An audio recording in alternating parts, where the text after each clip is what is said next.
Hi மக்களே, வணக்கம். என்னடா கத்திரிக்காய் செடியை காட்டிகிட்ருக்கேன்னு பார்க்குறீங்களா? இது கத்திரிக்காய் செடி இல்லைங்க, இது ஒரு பழம் வகையை சேர்ந்த செடி. என் கணவர் விதையை எடுத்து வந்து கொடுத்தாங்க. இது நட்டுப்பார், இது ஒரு பழம் வகையை சேர்ந்தது அப்படின்னு சரின்ட்டு நானும் நட்டேங்க. இந்த காயை பாருங்களேன், பஞ்சு மாதிரி இருக்குது. பூவை பார்த்தா கத்திரிக்காய் பூ மாதிரி இருக்குது. இலை கூட அப்படி தான் இருக்குங்க.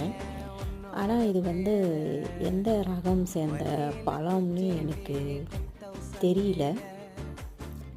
ஆனால் காய் பார்த்தா நல்லா பஞ்சு மாதிரி இருக்குது.